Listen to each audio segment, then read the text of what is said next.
তো বন্ধুরা দেখো, এই যে বাড়িটি এই যে তৈরি করেছে, এটা laser point.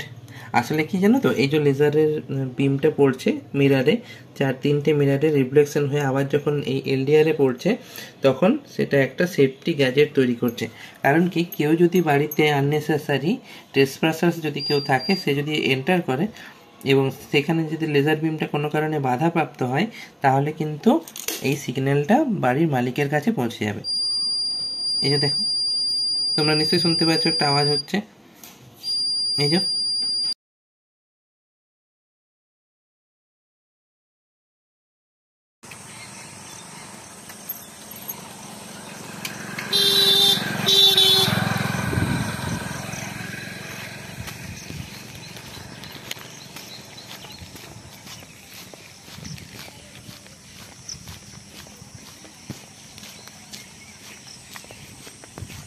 Good morning everyone. সকাল সকাল হনুমানজির ঝোড়ের দিকে যাও না, ঝোড়ের দিকে, ওইদিকে বজরংবলীর দর্শন সকাল সকাল।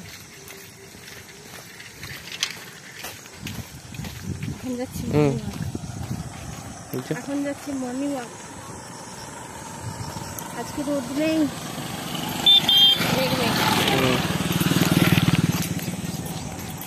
ওয়েদারটা মেঘলা মেঘলা। হ্যালো বন্ধুরা, কেমন আছো তোমরা সবাই? আজকে একটা নতুন সকালে, নতুন ভোরে এই যে আমরা হাঁটতে বেরিয়েছি। দেখছো, বর্ষাতে সব কিছু সবুজ হয়ে গেছে। হ্যাঁ, নতুন ঘাস জন্মেছে, নতুন পাতা। হ্যাঁ, আর এখানেই অনেক কিন্তু সাপ আছে, জানো তো বন্ধুরা।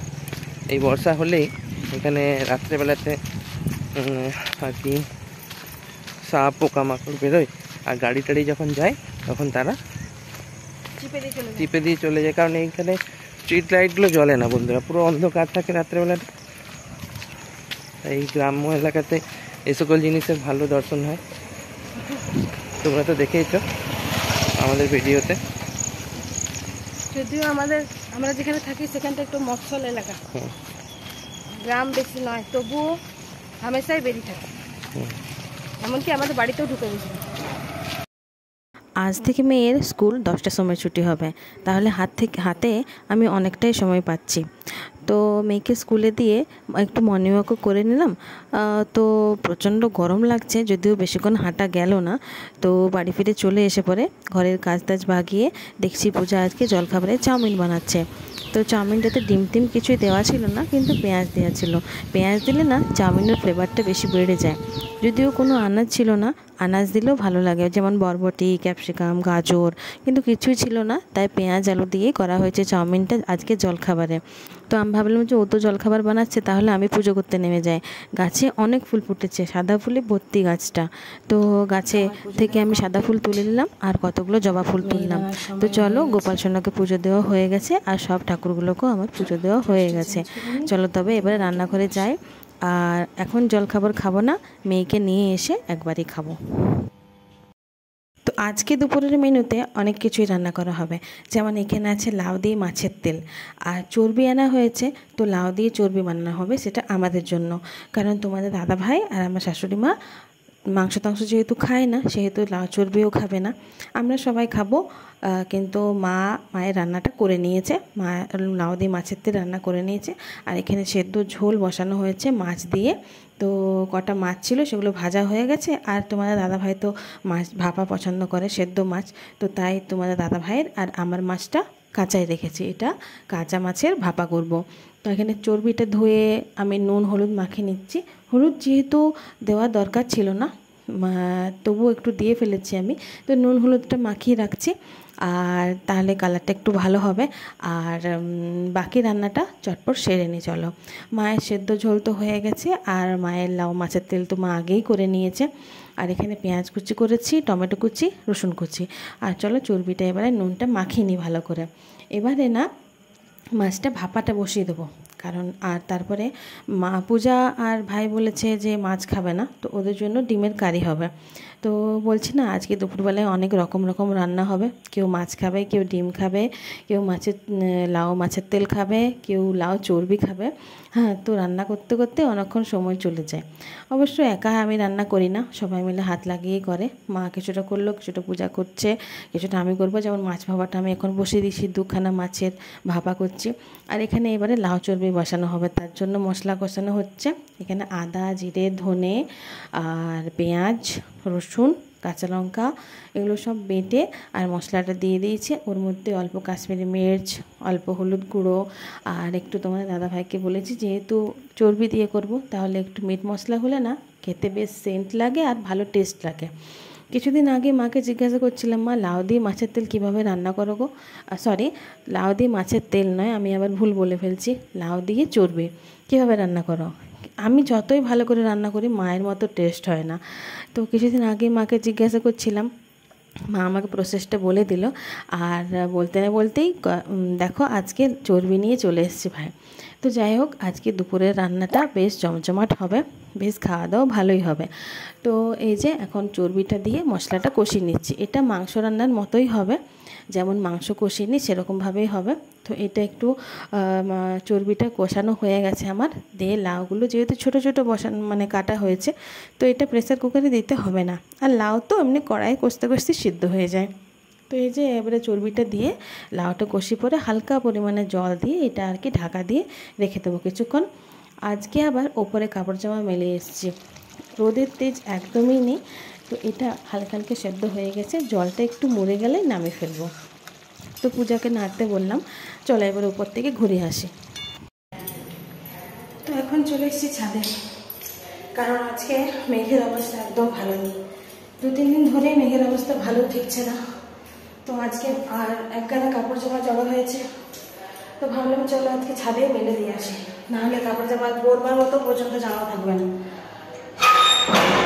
আর আমার ছেলে তো একটা পরবে একটা ছাড়বে, স্কুল থেকে এসে স্নান টান করে একটা পরবে, টিউশন যাবার সময় একটা পরবে। তো সেগুলো ভেজাই আছে, তাই ছাদে আজকে মেলে দিয়েছি। দেখো আরও কিছুগুলো ছিল, ওটা আমি সকালে স্কুল থেকে মেয়েকে নিয়ে এসে পরে মেলে দিয়ে গেছিলাম, তারপরে টিপটাপ বৃষ্টি পড়ছিল, তখন আমি নিচে নিয়ে চলে গেছি। তো সেগুলো নেই, আজকে যেগুলো কাঁচা হয়েছে সেগুলো এখন ছাদে মেলা আছে, চলো ওগুলো তুলে নিই। কতগুলো পড়ে গেছে, মেলা ছিল সেগুলো হাওয়াতে পড়ে গেছে।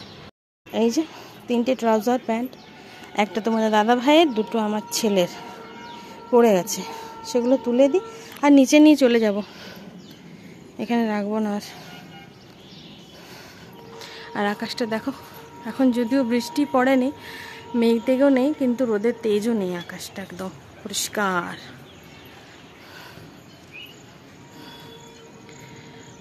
অনেকদিন ছাদে ওঠা হয়নি তো, তাই এলাম, একদম হাঁপিয়ে গেছি। তো একটু নিরিবিলি পেলাম, নিচে তো মেয়ে আছে, বেশিক্ষণ কথা বলতে দেবে না। তোমাদের সঙ্গে কিছু কথা শেয়ার করার আছে। তোমরা তো দেখতেই পাচ্ছ আমি একা একাই ব্লগ বানাই, আমি একাই ক্যামেরাটা ধরে থাকি। অনেকের ক্যামেরাটা ধরে রেকর্ডিং করে দেয় অনেককে, তো আমি একা একাই ব্লগ বানাই। তো আগে ভাইয়ের বিয়ের আগে যখন পূজা আমাদের বাড়িতে আসেনি, তখন আমি একা একাই করতাম। তো এখন যেহেতু পূজা এসছে, নিত্য নতুন ও রেসিপি বানাচ্ছে বাড়িতে, সেগুলো আমি ভিডিও করে ছাড়ছি, ভালোও লাগছে সবাইকার। তো সেটা মানে আর কি ভাইয়ের সেটা পছন্দ নয়, ভাইয়েরও পছন্দ নয়, মায়েরও পছন্দ নয়। তো সেটার জন্য আজকে মায়ের কাছে আমি বকানি খেলাম যে না, তুমি ভিডিও করবে, তুমি নিজেকে দেখাবে, আর যে রান্নাটা করছো সেই রান্নাটাকে দেখাবে, পূজাকে দেখানোর কোনো দরকার নেই। এমনিতেও ভাইও ক্যামেরার সামনে আসতে পছন্দ করে না, তো পূজাকে দেখাবার দরকার নেই। তো আমার একটু রাগ হলো যে এই কথাটা পূজাও আমাকে বলতে পারতো যে দিদি ভাই তুমি মানে আর কি, আমরা দেখো বাড়ির মধ্যে আমরা অত ভালো জামা কাপড় পরে থাকি না, আমরা বাড়ির মধ্যে কি অত ভালো জামা কাপড় পরে থাকবো, যেগুলো দৈনিক পরি সেগুলোই পরে থাকি। তো ভাই সেটা পছন্দ নয়, ও বলেছে যে বৌদি এগুলো না ড্রেস পোশাকের কোনো ইয়ে আছে, ঠিক আছে, তো ঠিক ভালো জামা কাপড় পরে যেন ব্লগ বানায়। তো সবসময় তো সেটা সম্ভব হয়ে ওঠে না, রান্নাবান্না করি, তেলে জলে জামা কাপড় নোংরা হয়ে যাবে। তাও ঠিকই আছে, ব্লগ বানানোর মতো ঠিকই আছে। তো আমরা যেরকম সাদাসিধে মানুষ সেরকমই ড্রেস পোশাক, অত চাকচিক্যময় জীবন যখন করার তখন ঠিকই করি, যখন করার নয় সাধারণ ডেইলি লাইফে আমরা কি অত চাকচিক্য, অত নতুন নতুন জামা কাপড় পরে থাকবো। তো যাই হোক, আমি সেটাই পূজাকে বললাম যে তুই এই কথাটা আমাকেও বলতে পারতিস, মায়ের কাছে শুনলাম খারাপ লাগলো আমার, যে তুই আমাকে বলতে পারতিস দিদিভাই সেরকমভাবে জামা কাপড় তো পরা বাড়ির মধ্যে সেরকমভাবে জামা কাপড় তো পরে থাকা হয় না, তাহলে তুমি আমাকে ভিডিওতে নাও না, তুমি নিজেই করো, তোমার যেহেতু চ্যানেল তুমিই করো। কিন্তু আমি ভাবলাম যে এটা তো আমাদের বাড়ির, এটা ডেইলি ব্লগ হচ্ছে, আমার ডেইলি লাইফ হচ্ছে, আমার ডেইলি লাইফ আমার পরিবারের সমস্ত সব লোকগুলোকেই দেখানো, আমি সেটা মনে করি যে দেখানো একবার করে দরকার। যদিও সবাইকে আমি দেখাই না, কখনো কখনো মাকে দেখাই, আমার মা বাবা এলে তাদেরকে দেখাই, আমার ছেলে আছে মেয়ে আছে তোমার দাদা ভাইকে দেখাই, আবার পূজা কখনো কখনো আসে, কখনো কখনো খুব রেয়ার, আর ভাই তো আসেই না ক্যামেরার সামনে। তো সেটা আমার একটু খারাপ লাগলো মনটা, যে ওকে ভিডিও করো না। তো সেটা পূজাও আমাকে বলতে পারতো। যাই হোক, এখন আমার খুব খারাপ লাগলো, মনটা খুবই খারাপ। তো সেটাই আমি তাই নিচে বলতে পারতাম না, নিচে তো ফ্যান ট্যান চলবে, শুনতেও পাওয়া যাবে না, প্লাস আমার মেয়ে তো ফোন দেখতে ব্যস্ত, আবার কখন তোমাদের সঙ্গে এই কথাটা শেয়ার করতে পারবো, তাই মনে চেপে লাভ নেই। তোমাদের দাদাভাইকে বলার আগে আমি সেই কথাটা তোমাদেরকে বলতে আর কি সেটা মনে করলাম বলা প্রয়োজন। তো যাই হোক, আমি সেটাই পূজাকে বললাম যে ঠিক আছে, তাহলে এবার থেকে তোকে আর আমি ব্লগে নেব না, যেহেতু ভাই বকা দিচ্ছে, পছন্দ করছে না, সেহেতু হাজব্যান্ডের কথা শোনাই ভালো, শুনে চলাই ভালো। তো তোমার দাদাভাই যদি আমার কোনো জিনিস করতে বারণ করে তো আমি কি সেটা করব না, করা উচিতও নয়, যেহেতু বারণ করেছে সেহেতু ওকে আর ব্লগে আমার নেব না। বাই চান্স কোনোদিন যদি ক্যামেরার সামনে চলেও আসে তো সেটা তখন আমি ভেবে দেখবো যে দেওয়া যাবে কি না। তো চলো এখন আমি নিচে যাই, আমার মেয়ে চিৎকার করছে প্রচণ্ড, ওর মনে খিদে পেয়েছে, কাপড় জামাগুলো তুলে নিই তারপর নিচে যাই। চলো, ওই দেখো আরেকজন চলে এসছে, এক মুখ পাউডার মেখে চলে এসছে, দেখো একটু সামনে আয় দেখি, একটু মুখটা দেখি, দেখো মুখে পুরো পাউডারে ভর্তি করেছে। পাউডারের রিবাটা আমি ওর একটু স্নান টান করলো, তখন আমি পাউডার মাখাবার জন্য নামিয়েছি, ও নিজেই মেখেছে, তখন মাখাটা হয়নি, এখন আমি উপরে এসেছি, সেই ফাঁকে ও এক গাদা পাউডার মেখে আর উপরে চলে এসেছে, বলছে কতদিন উপরে আসিনি, আজকে রোদ নেই তো ওই জন্য ভালো লাগছে, তাই তো। চলো নিয়ে যাবো চলো নিয়ে যাবো,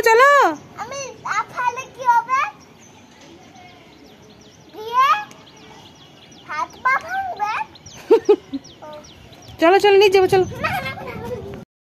তো রান্নাবান্না সব কমপ্লিট করেই উপর গেছিলাম, কাপড় জামাগুলো নামাতে আমি পুরো একদম হায়রান হয়ে গেলাম, থকে গেলাম পুরো।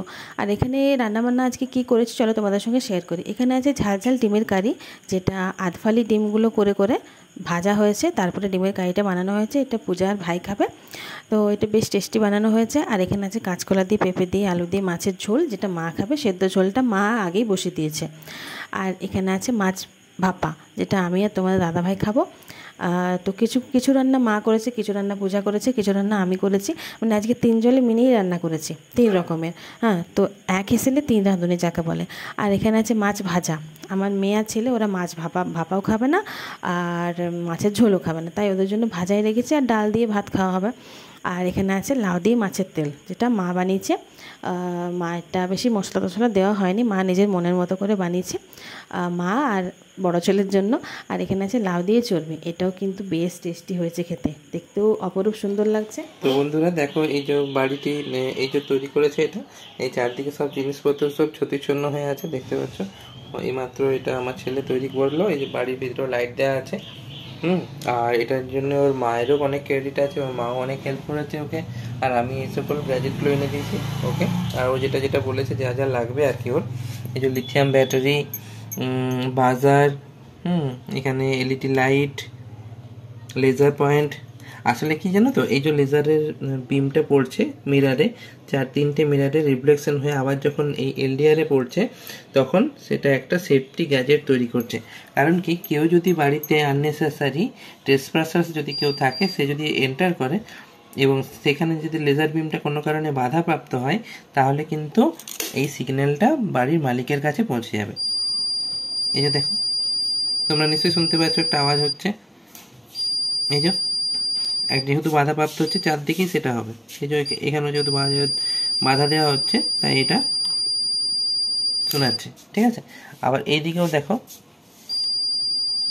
তাই না? তো এটা যখনই লেজারটা বাধা পাবে, তখনই কিন্তু সেটা আমাদের যে হোম লর্ড আছে, বাড়ির যে মালিক আছে, হাউস লর্ডের কাছে কিন্তু সিগন্যাল পৌঁছে যাবে। দেখো এখন কোনো কিন্তু আওয়াজ নেই, কিন্তু যেই এটা বাধাপ্রাপ্ত হচ্ছে, সেহেতু সে বাজারটা জ্বলে উঠছে। ওকে, তো তোমাদের কেমন লাগলো অবশ্যই জানিও। আর অবশ্যই আমার ছেলেকে উৎসাহিত করো যে সে যেন আরও এরকম জিনিস তৈরি করতে পারে।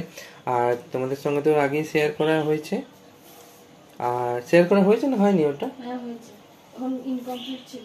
আচ্ছা, তোমাদের সঙ্গে আগে এটা শেয়ার করা হয়েছে। আরও একটি ইন্টারেস্টিং গ্যাজেট সে কিন্তু তৈরি করতে চলেছে। তো সেটার ব্যাপারে, সেটা ওমেন সেফটির উপরে। ওকে, তো ওমেন সেফটির উপরে কী, হ্যাঁ ওমেন সেফটির উপরে সে কী ব্লগ কি তৈরি করলো, সেটা তোমাদের আমি নেক্সট ব্লগে শেয়ার করব, যেটা আজকের বাজারে ওমেনদের একা চলাফেরার ক্ষেত্রে খুবই উপযোগী হতে চলেছে। তো চলো আজ এ পর্যন্তই, তারপরে তোমরা ব্লগটি সারাদিন দেখতে থাকো, কেমন লাগলো অবশ্যই জানিও। তো বাইরে প্রচণ্ড পরিমাণে বৃষ্টি পড়ছিল, তোমার দাদাভাই ভিজে ভিজে নিয়ে এসছে এক গাদা পেপার মুড়ি দিয়ে। তো আমার এখন প্রজেক্টটা কমপ্লিট হলো, কালকে আমার ছেলে স্কুলে সাবমিট করবে, তাই রাত জেগে আমাকে করতে হচ্ছে। প্রতি বছরই সেরকমই হয়। তো যাই হোক, চলো আজকের ভিডিও কেমন লাগলো তোমাদের অবশ্যই কমেন্টে জানিও, পারলে লাইক শেয়ার সাবস্ক্রাইব করে দিও। টাটা, গুড নাইট, দেখা হচ্ছে নেক্সট ব্লগে।